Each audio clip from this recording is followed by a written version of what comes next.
Then we're going to have Hoy versus Tice. Every match tells a story, and I'm just excited to get underway. Yeah, and the first match could be a story that is something that we've seen before, which is tom60229 potentially steamrolling his opponent. Let's go ahead and break down the lineups. That is others. And so definitely excited to get into it. Tom going to open up with Spell Hunter. Shaxy going to open up with his Big Spell Mage. Now, Big Spell Mage has actually been having a reasonable amount of success so far in the tournament with multiple players bringing it. I think Hunrace did struggle towards the end of the day yesterday, but Shaxy was able to take his first matchup pretty convincingly, which qualified him for this matchup in the top 8. So this is kind of awkward for the Big Spell Mage because their deck is just removal heavy. It's just all removal. But it's also awkward for the Death Rattle Hunter because they only have basically one slew of minions, essentially, which is just Spellstone and To My Side. So basically at any point in the game, Shaxy's always going to have removal to line up for the Spellstone and the To My Side. And Tom is never really going to be able to stick things on the board if you go by that logic. Also, Tom's going to have a bunch of secrets, which are awkward because they don't really do anything against Mage because they don't use minion pressure at all. So there's kind of an awkward matchup all around that basically ends up coming down to the hero cards, more specifically the Death Knights. Yeah, well, I mean, we'll see if Tom can end up just winning with the overwhelming pressure against the Big Spell Mage, kind of like we were talking about. But we've seen Big Spell Mage definitely struggle. Yesterday, I think it was punctuated by Hunrace's performance, where he didn't find Frosted Jaina the entire series. He eventually got the win, but you know, it was so difficult for the Mage to even get anything going without Frosted Jaina. And meanwhile, I feel like Spell Hunter has won so many games without Deathstalker Rexar or Zul'jin, just because they have so much good pressure tools, and they have like another good backup option with Rock Delar. So there's just like really good plays throughout all points of the curve for this deck. Yeah. The thing for Big Spell Mage is they have time, because that pressure doesn't come until, at the very earliest, turn 4, with a coin Spellstone. And by that time, usually you're able to have built up a board to sustain through the pressure, or, at the very least, you picked up like Dragon Sphere to be able to deal with the first wave. So there's not too many waves of threats. The question is, will Shaxy be able to control enough and find his tools to counter pressure before the big hero cards come in the late game, before Deathstalker Rexar gets online, before Zul'jin can come out and sometimes just win the game on the spot, depending on what you get from To My Sides and if you've gotten the Mage to use all the removal on Spellstones. Yeah, precisely.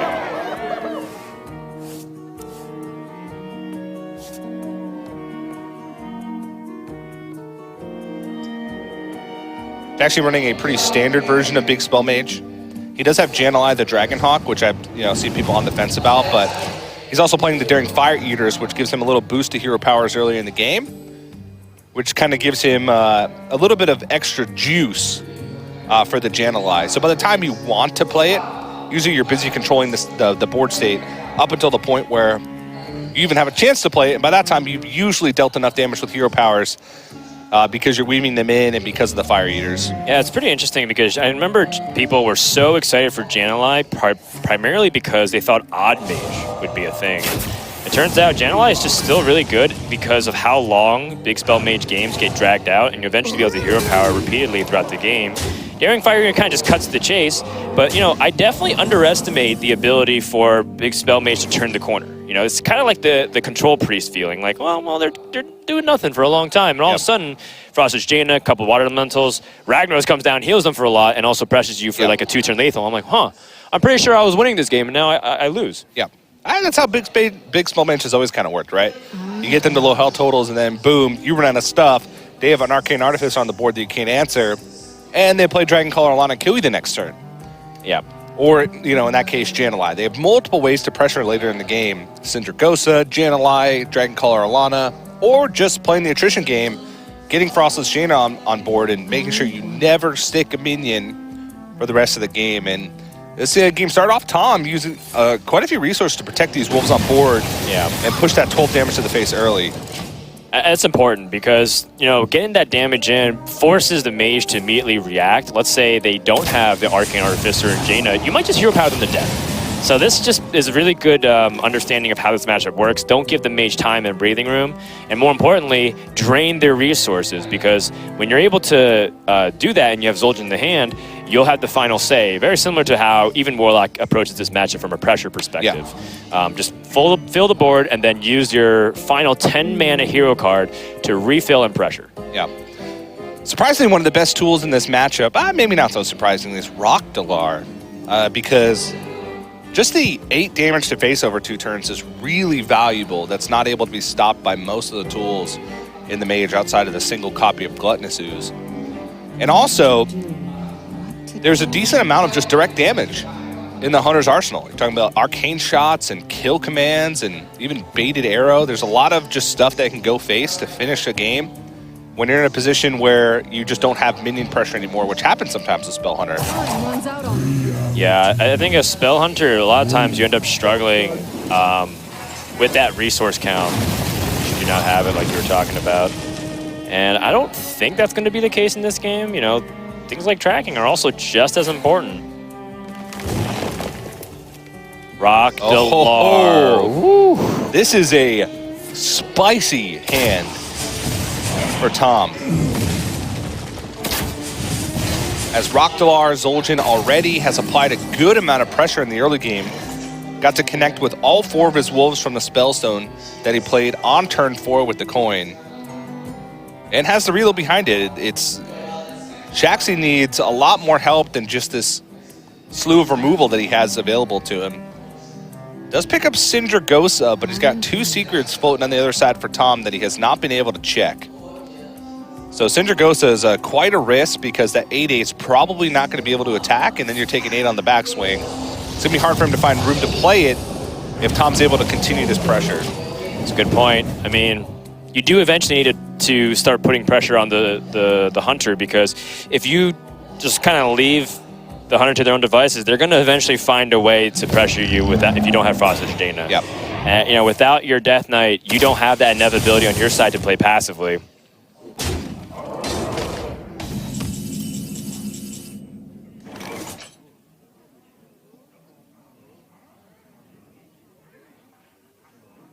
Well, I mean, this is not a great feeling to have to AoE this down, but at the same time, you don't really have many good defensive tools to try and remove both these minions in the same turn. You can use the Fire Eater and play the Tar Creeper. You can use Voodoo Doll and you know, kind of piece together certain removal, but no matter what you do as Shaxy, you're just kind of still under pressure that you don't want. And what's annoying is that this is just only 1 card.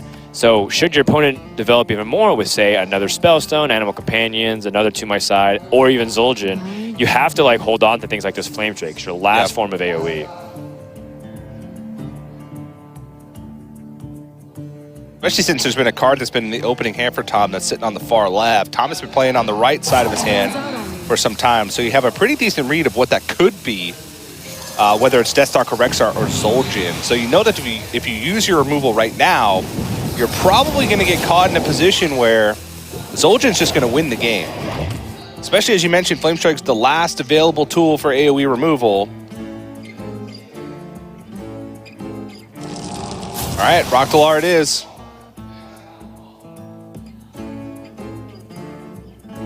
There's pretty good Rockdalar in terms of just straight up damage. The secrets aren't nearly as impactful. But, you know, having things like Arcane Shot's really nice. And then, remember, just all these spells go into the pool for Zul'jin. Like it, Arcane Shot to the face.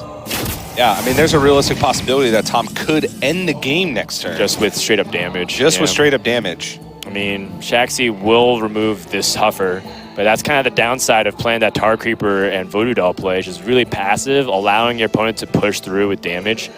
I mean, granted, Tom was holding 3 cards last turn, so Shaxy didn't anticipate Rockdalar being one of them and being able to push through everything, but there's always a risk that's in the back of your mind. Yeah. Welcome to the show.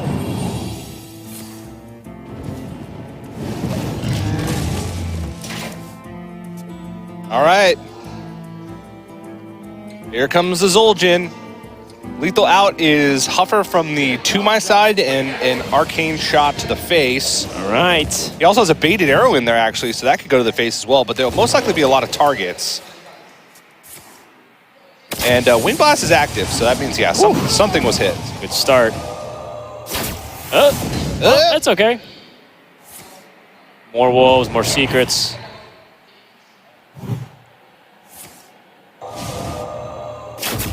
That's oh good. Boy. All right, so a Huffer from To My side. Yeah. No. Didn't get it. Kill command. No command? Oh. Coin? Yeah, coin's always funny because you can use it to equip the candle shot. Yeah, I think he... And Gluttonous Ooze is not something that you're super afraid of because it's just 1 health gain. Also, it's 3 mana, so if Shaxy were to play Flame Strike, he would have to have Dragon's Fury and Gluttonous Ooze, but I don't think there's any risk for Tom. He's got plenty of mana to work with next turn.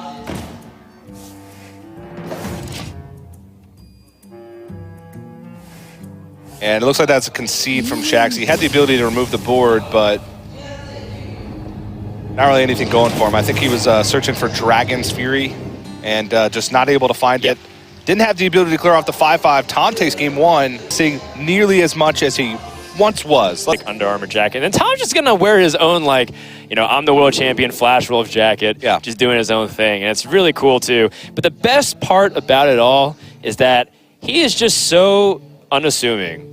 Like, he just walks around like he's going through a bakery. He's just chillaxing. He's just chilling. He's bouncing back and forth. Kind of waddles, like a Psyduck a little bit in a way. He's like, oh, Hearthstone. And it's just hilarious because this guy is just so, like, he's pretty humble. He's not really pretentious. And, every time we even see each other, he's kind of like treating me like, oh my gosh, it's Froden. What's up, man? And he gives me a hug. I'm like, wow, that's great. He's also, Flash Wolves as a team showing their loyalty to Tom. They dropped their Hearthstone roster a few years back, and they kept Tom on because, he's a popular streamer, popular Taiwanese streamer. He has good tournament finishes, and they just continue to support him all the way. And I like to see that. And of course, now he's a world champion, so. Yeah, I would say that their investment paid off in a way. In terms of, at least for the exposure level, I'm not sure. But it's not exactly like Tom traveled to a ton of events either. What's really impressive about Tom and just APAC in general is that they get less opportunities to travel throughout the years. Yep. And if you look at Tom's record, as we're playing Even Paladin versus Big Spell Mage, early turns are just going to be pretty much Tom hero powering and trying to put minor pressure on. Just to finish my thought, some people were compiling stats on ladder finishes historically or win percentage historically. Lorinda and a bunch of people like Yatiers, they do a great job compiling a bunch of data on social media, especially on Twitter. But one of the things that they do is break down things by region, and I saw a spreadsheet that showed Tom's separation from the rest of APAC in Hearthstone's history is a clear 15 to 20% difference in terms of number 1, number 2. He is so far ahead in terms of results, ladder, and tournaments, points, and now, of course, prize money. That just goes to show you that this guy has such a strong legacy going back to 2014 when he first qualified for the World Championship back then. Young, bright-eyed Tom in 2014. Didn't have the best performance, but he made up for it. I think so. A little bit, at least. This matchup's all about trying to find minion pressure where you can. Sticking a threat, suiting it up, hoping that you can dodge removal. Paladin does have a good amount of damage from hand compared to, let's say, other even decks. Avenging Wrath later on in the game. They have a good amount of weapons to be able to equip and start swinging away, and then you close the game out, hopefully before they get the Frosted Chain online, because that makes things very difficult. Turns off your hero power effectively. Yeah, even Paladin can struggle against Big Spell Mage because of that reason. Tom's version is a little bit more tempo-oriented because it doesn't have things like Lich King compared to some other people who brought even Paladin, or not Lich King, sorry, Tyrion. But it still has a very important card in Valanir. I think Valanir is a really crucial card in this matchup if you're able to put out, layer your threats correctly to make sure that polymorph and whatnot's not used correctly. But, for example, Valanir landing on Serenite Chain Gang means that they have that double polymorph, otherwise you're able to land the damage. Well, it's only the single polymorph now. Yeah. So, you know, it's going to come down to if Shaxy can handle even just the pressure right now. I mean, I like that Tom's pushing this damage, so that way Avenging Wrath can close the game. How does Shaxy diffuse this? He could take it a little slower. He did just draw Dragon's Fury, but, you know, Dragon's Fury is premium removal. What to do? Yeah, but he does have a decent amount of premium removal in his hand already. So that Dragon's Fury is actually quite a blessing, because otherwise he would have just played Stonehill Defender plus Ping, which would have been pretty disastrous because Consecration would allow Tom to push an extra 9 damage. Yep. Which you can feel free to use Consecration whatever way you choose in this matchup, because you're not going to have too many minions to remove. Using it to push minion pressure through early in the game is basically its best use. Outside of maybe if it goes super late and you dodge Frostlet's Jaina for like a year, then you can remove Dragon Call or Alana with a quality Consecration. But other than that, it's push damage.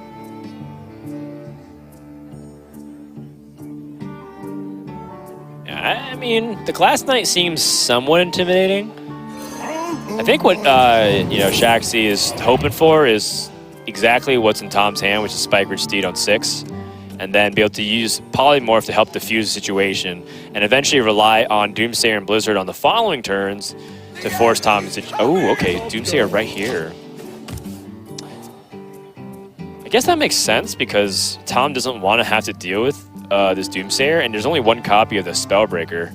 Yeah, and he can't honestly get through right now, so I don't even know what Tom's best option is. If he wants to just stick a minion on the board and make Polymorph less impactful, This makes sense, you know, he can like just push 3. finding the window of opportunity to drop that Doomsayer a little earlier does put Tom under the gun, and I think that's a really good spot because most people, you know, they feel like Blizzard Freeze and Doomsayer has been kind of ubiquitous to a control mage for you know, since the beginning of Hearthstone. So this does make a lot of sense from Shaxy, and I'm very impressed that he's able to find that window and force Tom's hand to remove it. Oh, wow. Okay, so he does find a way to deal with the Doomsayer. This does but it's not remove great. the Divine Shield from the Glass Knight. So it's protected from Blizzard, but not Flame Strike. And I guess those resources aren't the best. Tom's effectively trading at Consecration for a Flame Strike in this case, because if you equate the Doomsayer to be traded with the Wild Pyromancer, that's what it ends up boiling down to. Yeah, it's not great, but for Tom to lose it to a Flame Strike, but it's not great Flame Strike either for Shaxy. That being said, Tom is running low on resources, and Shaxy is just going to be able to outvalue, and honestly, even just like the Serenade Chain Gang is looking like it's going to stick, and then basically destroy Tom's whatever board he builds based off what we see in the hand. Yeah. So Tom's going to need a little bit of help. Going to need to draw some of his top end, Lich King and Valinir, but remember, he doesn't have a lot of that top end because he did favor a little bit more mid-game options. Yeah. No, Tyrion does have Spellbreaker, Argent Commander. A little more early game too with double Argent Protector. And I think she actually might be, yeah. I was honestly thinking maybe you go Arcane Artificer Meteor to try and stick on the board after you've seen a Consecration. But he's going to play it super slow and try and bait out a little bit more. Yeah. Oh my goodness. True Silver Champion works perfectly with Glass Knight. Oh, it has to heal though. Oh my gosh, the age-old struggle with Paladin having too much health. Yep. And heal doesn't actually come into effect here. Wow, that's annoying.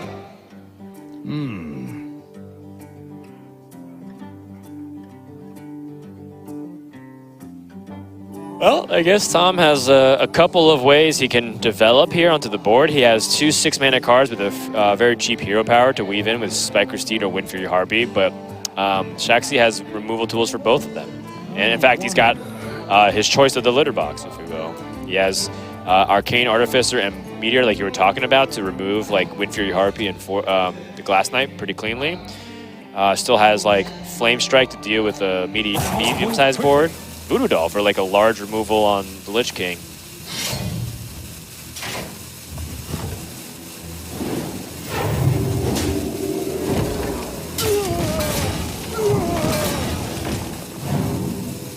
I don't know, Dan. Looking kind of grim. Looking grim. And, you know, Shaxy hasn't taken enough damage for Tom to even really threaten any kind of defensive play here from Shaxy. So I think Shaxy's just pretty good. from this spot. Like, he just drew a second copy of Blizzard, which means that he can literally use the first copy and keep his hand versatile.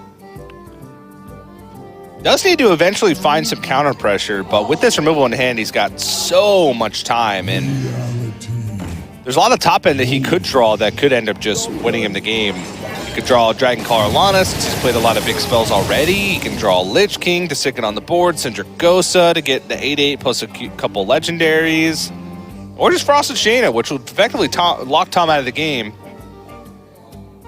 Yeah, Jaina here is pretty devastating. Reporting for duty. Tom plays his Win for Your Heartbeat. That's going to get answered pretty easily.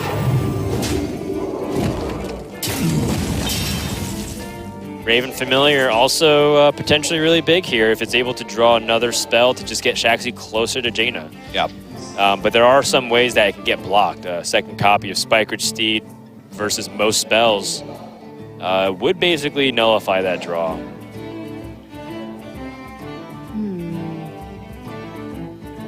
How does Shaxy want to remove this Win for Your Heartbeat? Having Polymorph is really powerful for multiple targets. Ends up parting with ways with Flame Strike. Ends up being, actually not that efficient, but Shaxy feels good enough. And we also see what Win for Your Heartbeat can do if you leave it alone. If you don't respect it enough.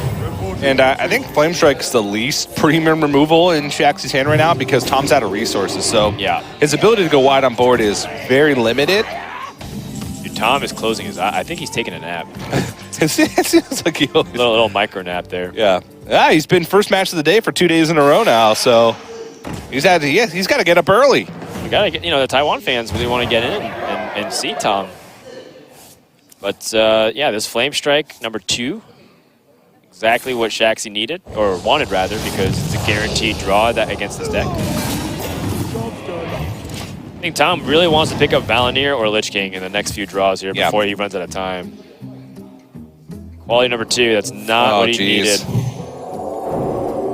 But he's slowly dragging out all the removal options from Shaxy. And, if Shaxy has to use Voodoo Doll or Polymorph in this spot, Polymorph number 2, wow. Okay, so all the single target removal is possible. Yeah, Shaxy's drawn almost every piece of removal, period, in his deck. He's got a Dragon's Fury and a Blizzard left in his deck. That's basically it. I guess one more Meteor. This deck just has so much removal.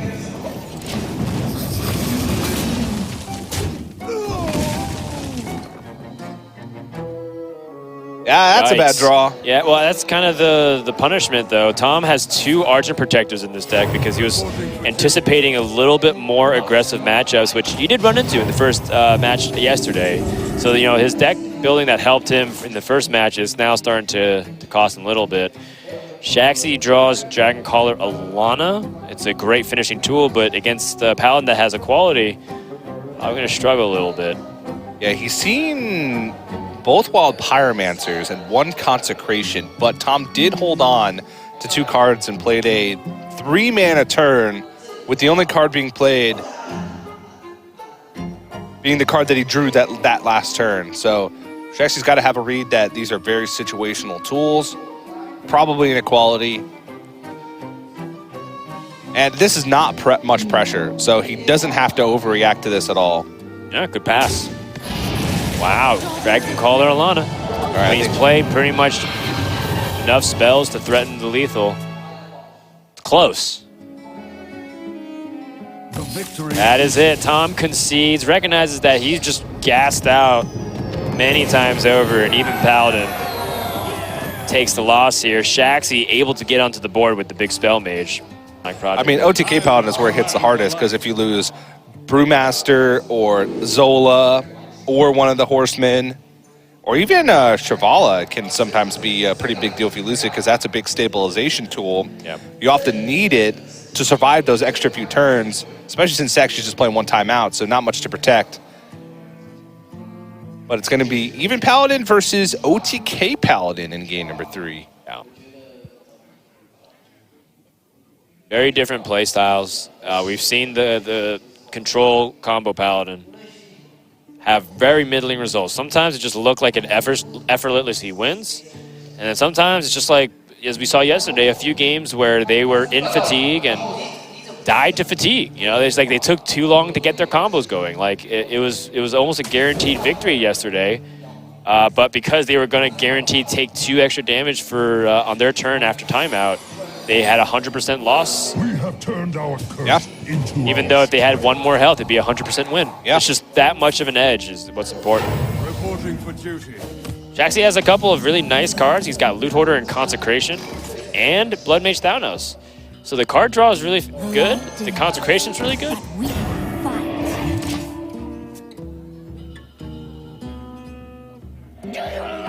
Tom is wasting no time. Tempo Wild Pyromancer. Even thinking about how he wants to trade here. If he wants to trade. What punishes him for trading? I don't think much outside of Wild Pyromancer coin, but coin's a big resource to expend just to remove that Wild Pyromancer, especially with the Righteous Protector already in the way. Probably a Potion of Heroism. So if he attacks into the 1/1, a Potion of Heroism just gives the Divine Shield right back to the Righteous Protector. But that would kind of be the same outcome both ways, right? Because Shaxy would most likely make that trade himself and then play it afterwards. It's true. You just keep the extra 1/1 on. You just keep that. Yeah, it keeps extra health on board. Yeah.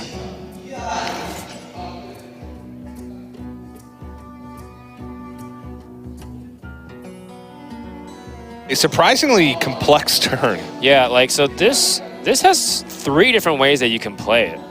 You could Pyromancer clear. You can play either of the draws, or you can play extremely passively and let your opponent extend onto the board by just hero power passing.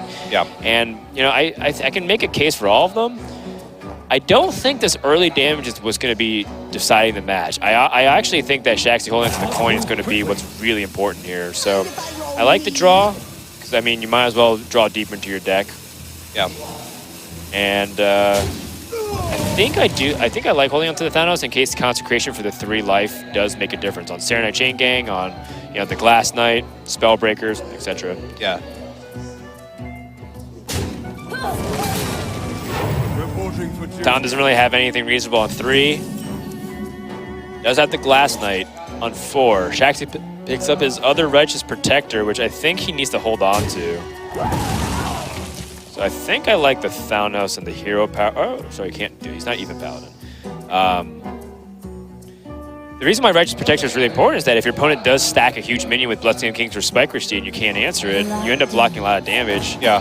And so Shaxy just ends up playing it here and gives up the Divine Shield, which I can kind of understand because, Tom might have things like Corpse Taker, might have the Glass Knight, Blessing of Kings, and you block that damage. But, it also is a card that scales so well into the late game. We've seen it be really important for, Wild Pyromancer, clear, and then you play Righteous Protector afterwards. I'd like to see Shaxy maybe think a little bit longer about it. Yeah.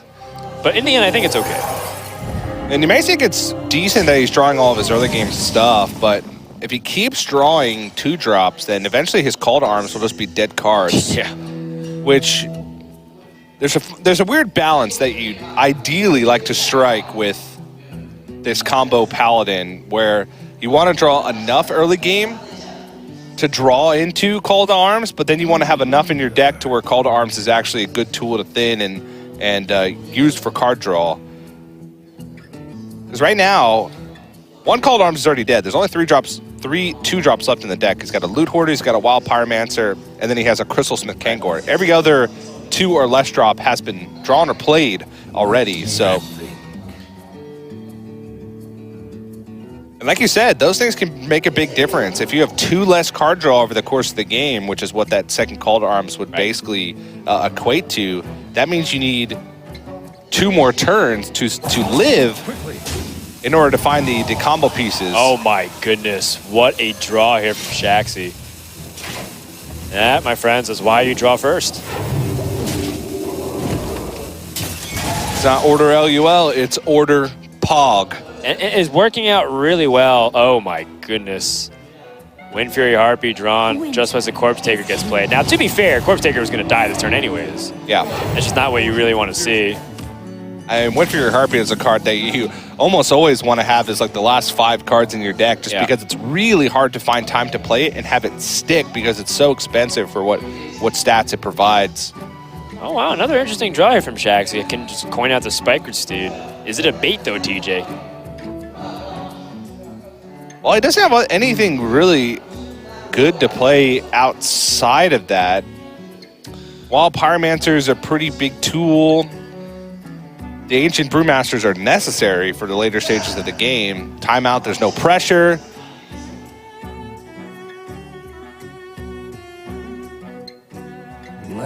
Yeah, you're not really, it doesn't look like you're saving coin for anything else right now, because the coin can be used, or is like really important to save if you want to, say, coin out your hero card a turn earlier. Yeah. But I don't really see anything worth keeping for. Move quickly. He can coin Spiker Steed to even just pass if he wants to preserve his True Silver Champion. Oh, wow, Pyromancer. Like to play with fire? I was not expecting this, TJ. This Wow. is an effective waste of timeout. The only thing Wow, really... wow. Sorry, I keep saying the same thing over and over. It's just, I am floored by that choice. Explain to me, because my IQ is not high enough to comprehend what I just witnessed. So he used timeout to effectively gain 2 health and to clear off a 1/1. Deal 1 damage.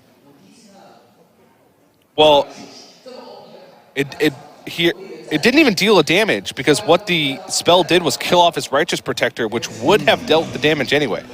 So it dealt damage to the 1/1, yeah. So he didn't want anything going. I guess he made that play because he didn't want Spiker Steed to be played next turn. Because if he made the other play, he would have gone into turn 6 with a 1/1 on board, so he would have been able to stick Spiker Steed. Wow, consecration just to deal with the fortune. This is how much Shaxy values his life. Okay, so conceptually, I'm just trying to rationalize it, okay? So this might sound really stupid, but timeout is supposed to just buy life anyway, right? Like, by being immune, you can buy up to from 0 life all the way up to infinity. So as long as you're using timeout to buy life, that's what's important.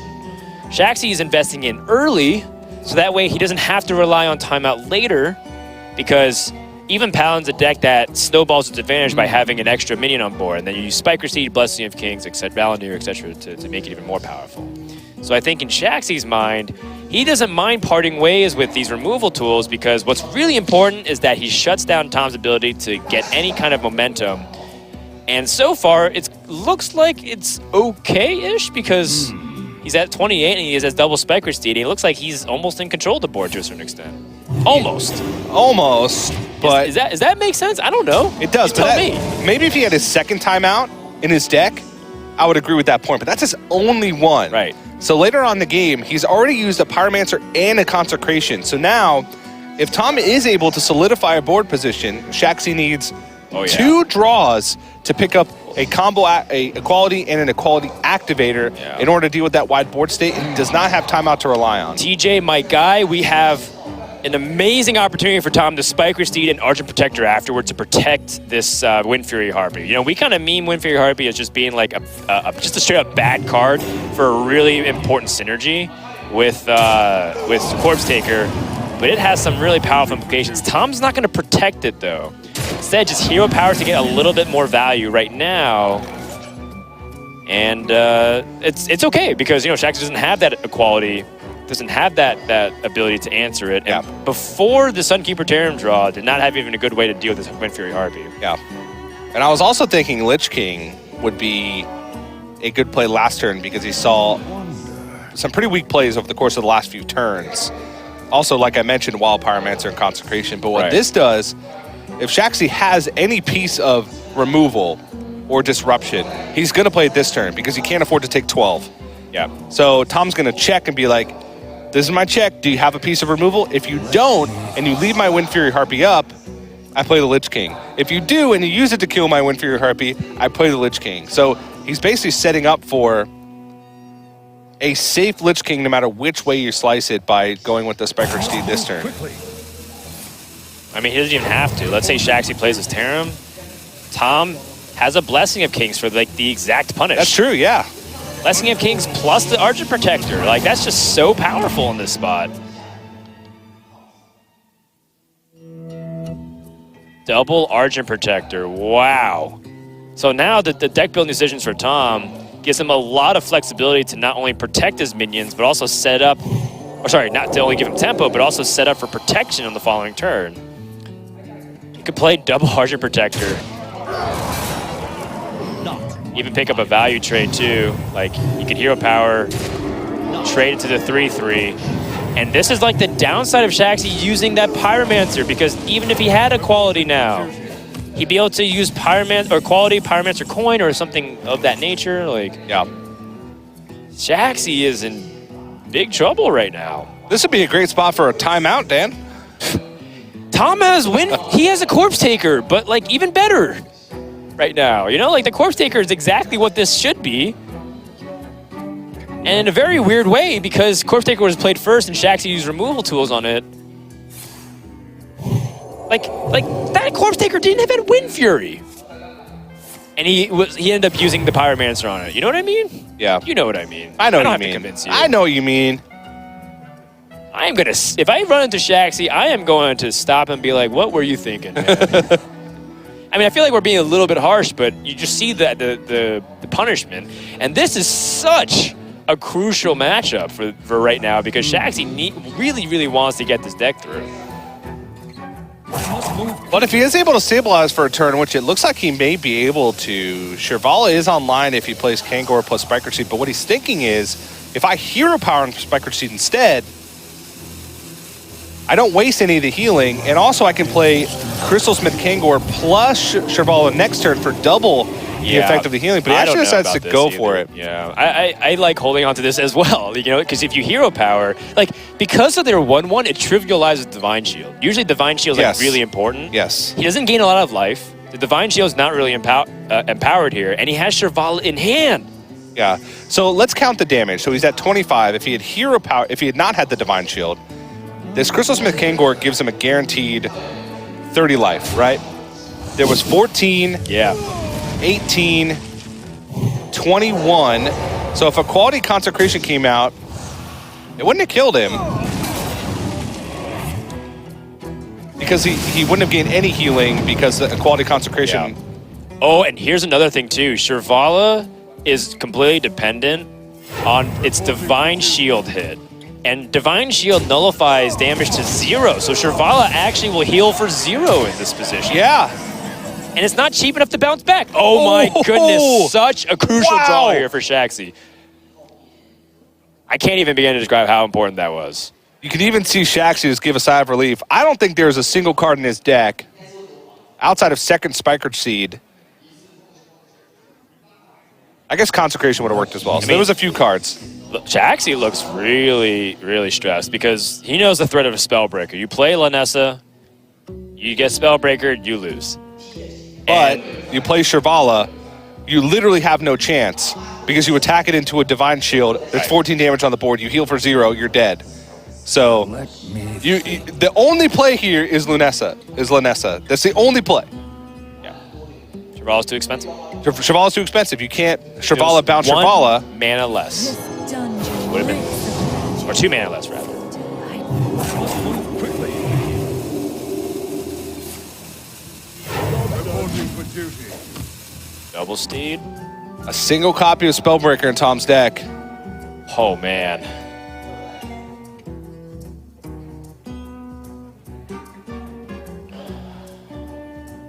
Blessing of Kings again. And it works with Consecration just fine. But now Shirvala can come into play here. The damage already kind of has been done. Wind Fury Harpy already got a lot of work done. This is so many defensive tools that Shaxy's been exhausted. And remember, the potential worst is yet to come with the Lich King. I think the question for Shaxy here is, does he play Shirvala and then bounce it back for the additional healing? I think so. Because if you bounce it back, it does limit your ability to kill with Uther, but Shaxy does have a copy of Blackwalled Pixie in the deck, so he'd still have 1 Brewmaster, Zola, and Blackwalled Pixie, so the combo would still be online. He's not giving it up Yep, by doing this precisely. play. So, yeah, it does just make a lot of sense. And Lich King's just answered on board by the Shivala that he knows is bounced back. This pickup is going to be really important for Tom, too. Army of the Dead. Okay. Another, oh, wow. Okay, so Holy another moly. Shivala. But this one does. Impact his combo. Equality. Is that what he needed? I don't think you need, yeah. Maybe not. No. But the thing is, if Shaxy, he knows Tom is down to 2 cards. One of those is a Death Knight card, so you can't account for it. I don't think he even necessarily needs to use the he can just outvalue right now. Exactly. And eventually, if he takes every threat off the board by bouncing another Shivala back, eventually he may just be able to stick hero powers naturally. Right. Because once he draws Uther, he's going to have weapon swings for days. Still has a good amount of tools left in his deck, so I think he's just free to bounce this one back again. Yeah, I like it. Plus, you know, developing a 5/4 is pretty powerful tempo. Has Tom used his own Tarim? No, it was Shaxy that used his Tarim. Yes. I'm trying to think about, like, you know, how does Tom come back off with just one draw? Move quickly. And, you know, Tom's pressure plan has been completely thwarted, but Shaxy's combo has been completely disassembled. So, Army of the Dead isn't even that good. He's used Archer Commander, he's used Wind Fury Harpy, and Lich King. So, the biggest minion in his deck that he can pull is Gen Greymane. Ooh, okay. That's exciting. That's a very good card, and Tom has a lot of life to play with. I don't know if you play this this Ooze either, obviously, because the opponent might draw a weapon, but that's your only minion. But can you imagine an Army of the Dead Acidic Swamp Ooze turn? Like, you shut down their weapon, you play a 7/6. Dan, I don't know about the Army of the Dead. I don't think it's going to pull that great of stuff. He's got Tarim, Gen, Chain Gang, Corpse Taker, and then a bunch of 2-drops left in his deck. Okay, that's fair. And he's still got a lot of spells/weapons. He's got True Silver, Let me Spikered Steed, Equality.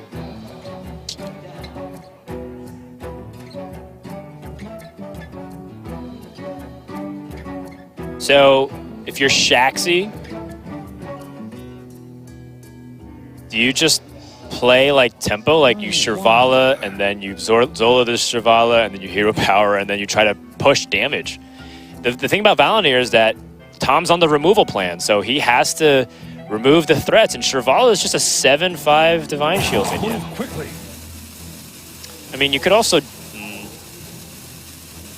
justify trading into the 1/1 to prevent a quality clear directly.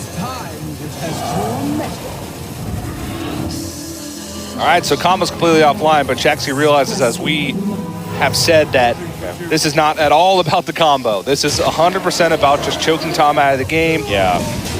Tom needs to draw, what, his Serenade Chain Gang now? I mean, even that, because of the change to Serenade Chain Gang, It it doesn't get right. it doesn't get double the value anymore. Buff. It just summons another 2/3. Yeah, it's just another 2/3.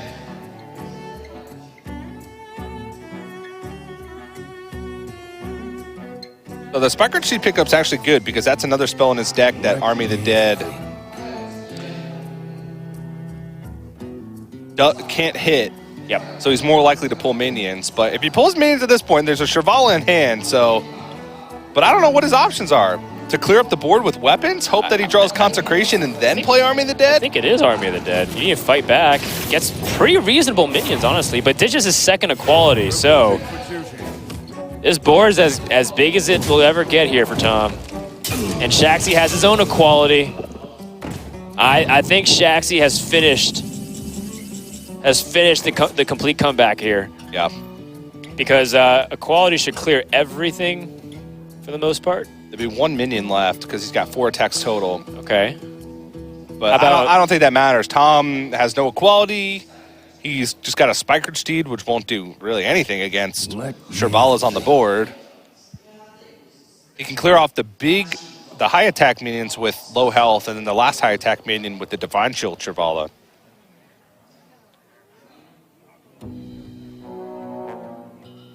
Basically, Tom has to rely on Shaxy's drawing dead for the rest of the game. He has to rely on Uther being the last card, and I mean, Uther really is the only card left in the deck that's reasonable. It's good enough. I mean, Tom's basically outvalued. He doesn't have, like, he really needed, like, the battle cry of Terror. And, Yeah. you know, he needs, like, Valinir to get repeated value, but doesn't really have anything going. Yeah. Quality here, also, by the way, discounts Shrivala even more. Oh, Shaxy's hesitating. This is a little bit of a scramble. He's running out of time. Wait, dude, you gotta make trades. You gonna push face? Did he get the attacks God, in? did he get the attacks? All right, he got the most important one in. Missed the damage with the 1/1. I don't think it'll matter. So one thing to note, Shaxy does have 2 Call to Arms in his deck still, which are almost completely dead. The second one is 100% dead. Yeah. The first one only pulls 2 minions, I believe. Once again, don't understand what's happening here, because Shaxy, by the way the setup is going, he didn't hero power, he didn't clear the board, he just gave away his Shrivalas. And if Tom just simply clears the board and plays Crystal Smith Kangor, oh, maybe Tom's thinking about saving Crystal Smith Kangor for the Valinir. For the buff. Valinir, yeah. Yeah. I think it's okay as long as you buff it with Spikered Steed.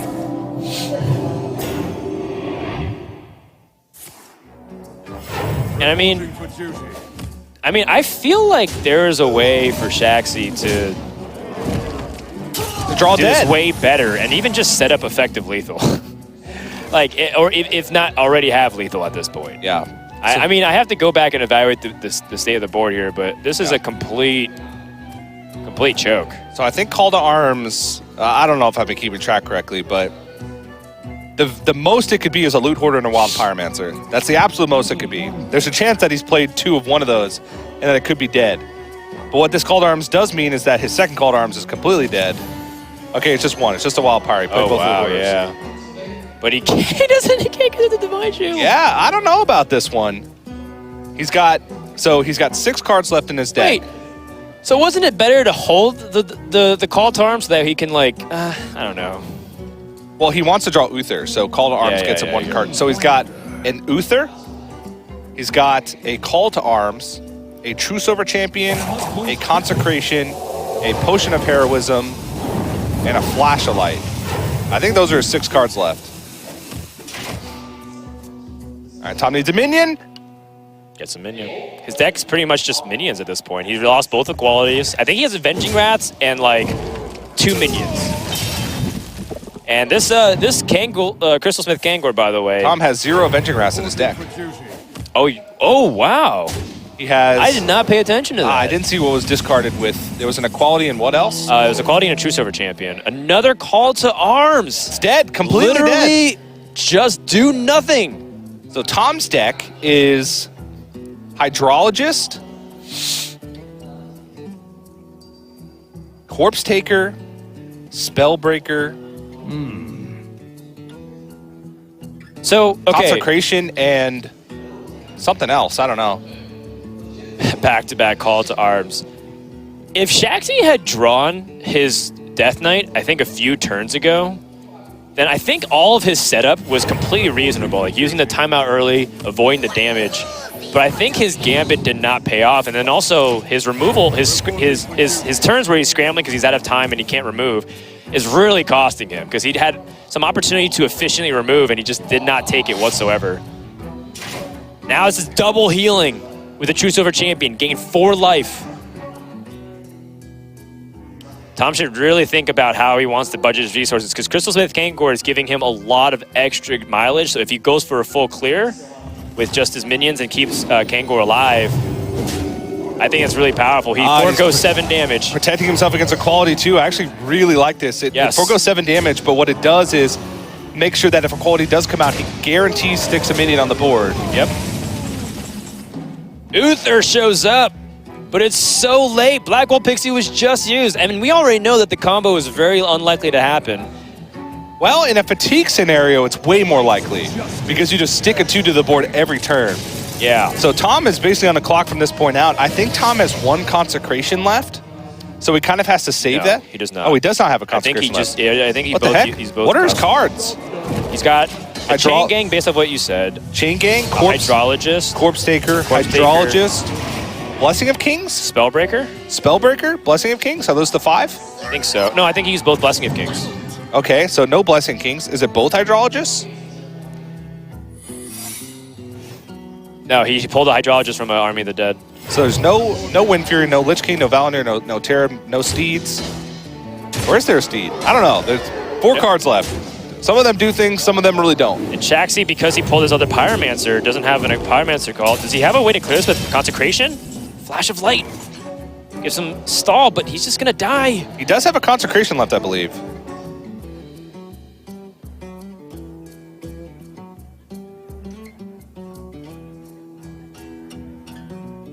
I mean, Flash of Light gives Shaxy the best chance to find a way to clear, but what can he really draw here besides a quality clear? Like, is he drawing towards anything meaningful at this point? Instead, does he just simply take the damage one more turn and hope that he can take this into fatigue stage? Because the fatigue is a real problem at this point, because he's going to be 2 cards ahead of his opponent. Yeah.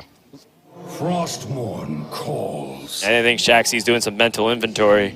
Yeah. What can he even draw into? And I think it's a necessity at this point, because I think you cannot afford to take this damage. And the worst part is, if you clear, Valinor is also coming for you.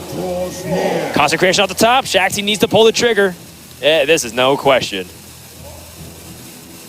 Oh, wait. The secret, though, I think he has to consider that as well. Yeah. He can't. He can't consider it. No time. No time. No time at all.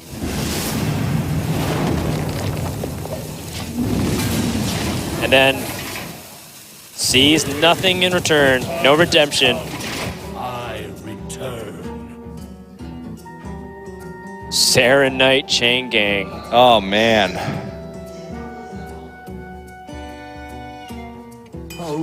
So he can play it because if we've done our calculations correct, the rest of Tom's deck is minions. So he's guaranteed to draw a minion next turn because he has Corpse Taker and Spellbreaker. 2 of his last minions. That is essentially a dead card. Oh, no wonder Shaxy didn't want to draw last turn, because if he takes a Potion of Heroism. That would have been brutal. Yeah. Auto Defense Matrix, by the way. 0 damage, 0 life gain. Or sorry, 2 damage to himself. Yeah, and I think Tom, because he can clear off the hero power every single turn with the Valinor, and if he doesn't, then he's got a giant minion to be able to do it. What's the last cards remaining here for both players? Shaxy has 1 card remaining. Is it True Silver?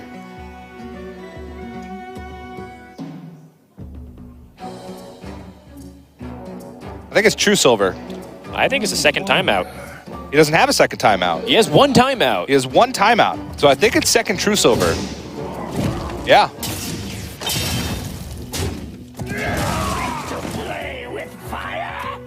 He can't do this anymore. Yeah, he's dead. Shaxy is dead. He is dead. Let's see if my card tracking was correct. It's probably not. Bingo. That's why they pay you the big bucks, TJ. Shaxy is cornered. Checkmate. Game number 4 is on the way. Tom is up 2-1.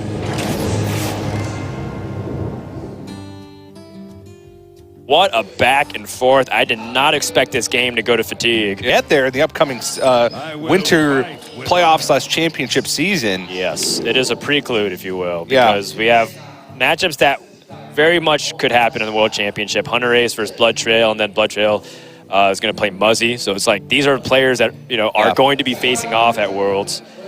What's going to happen? I mean, that's what's the really exciting part. And then you kind of have a blast from the past. Tom and Frozen, the finalists, and Surrender, 3 of the top 4 that qualified for 2017 World Championship and went deep. Also, still in the running, all 3 of them. Yes. So let's find out. Now, let's go. Outrogue, without a 1-drop. Oh, actually, he had the 1-drop, but he played it so fast. But I want to see if Snapjaw Shellfighter can really pull its weight. Last time we saw it on stream, it was okay. It was a 5-mana 3/8 that just had a lot of stats. And, when you put, like, a 3/8 on the board for 5 mana, it's, like, pretty much going to guarantee the Fungal Mancer. Yeah. Tom not swinging with the dagger.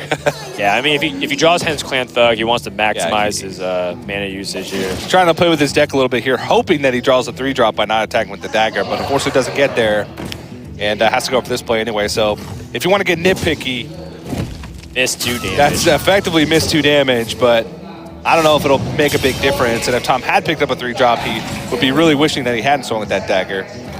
But, I mean, look at the hand quality for Shaxy. If he's able to get this Shirvala down, he should be okay. He's got a lot of AoE and heal. He's got Call to Arms. This doesn't feel great, though. It doesn't feel great, but Shaxy, again, does have that call tower, so if he pulls a Righteous Protector, that's going to be the key. Righteous Protector, or kind of bust, you know, like the Wind Fury Harpy, not the Wind Fury Harpy, the Flappy Bird can get the Wind Fury and become effectively a Wind Fury Harpy. Yeah, if it gets +3 health and then gets damaged by 1, or it gets +1/+1 and Wind Fury, then +3 health and then gets damaged by 2, then it's a Wind Fury Harpy. You're right. Well, the average quality cards does tend to be really good, but that's where like the Shell Fighter is really interesting to me. Wow, good pickups here from Shaxy. And Tom is pretty much stuck with the Odd Rogue 5-mana curse. It's where they just have so many things that they don't really want to do because it needs to have combo synergy. Wow, this card is pretty good. That's weird. It's weird. It's very weird. I don't know. I'm still undecided on it, but it's certainly weird. Actually can't kill the Vicious Fledgling here. What if he Consecrations? If he Consecrations, then... Oh, no, he can kill it. Because if he Consecrations, then the Snapjaw Shell Fighter takes 6. And then he still has Wild Pyromancer or Kangor to trade into it. Yeah, so now it'll take 6. I don't understand that trade. Oh, he's not going to Consecrate that? He's going to Potion of Heroism? Okay. He could have Consecration and then just traded away the Wild Pyromancer. That would have worked. But if he uses Consecration, he shuts off an Equality draw to like guarantee a clear because he pulled his Pyromancer already. That's true. So I think Shaxy's saying, I want to hold on to his Consecration in case I pick up Equality. But this leaves the Vicious Fledgling on the board. And he's trading away his Righteous Protector. I don't think he's afraid. What is happening? What is going on?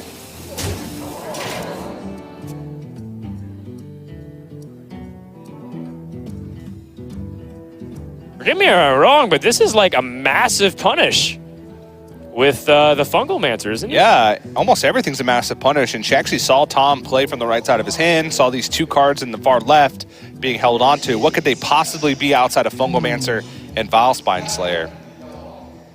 I guess Baku or Myra's or Leroy, that's it. My rationale of it is that Shaxy may have messed up the Shell Fighter math.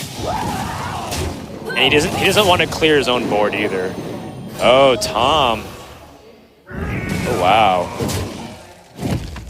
All right, so because, yeah, the Equality Consecration means that the Vicious Fledgling still survives, right? Because it's overkill and the Shell Fighter absorbs it. The damage happens at the same time, yeah, so it would absorb it. Wow. Okay, so...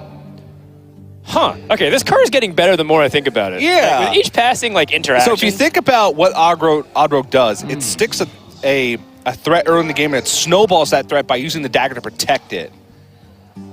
Whether it be a cold-blooded Firefly or Argent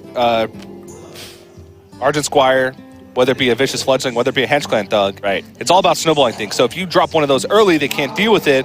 You drop the Snapjaw Shell Fighter to protect it even more, and then you win the game. Yeah. And now...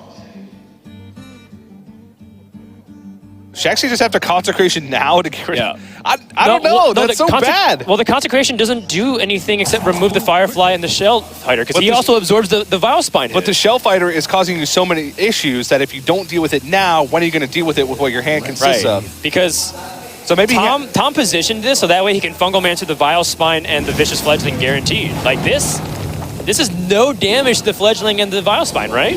Yeah. That's sick. It just completely absorbs it because the damage happens at the same time. And when damage happens at the same time, it's distributed in the same... Dude, this 8-pack tech is really cool. This is cool. This is really cool. I haven't seen it much it in the nails West. Wind Fury. Ooh, that's tough. Okay. Yeah, no Divine Shield.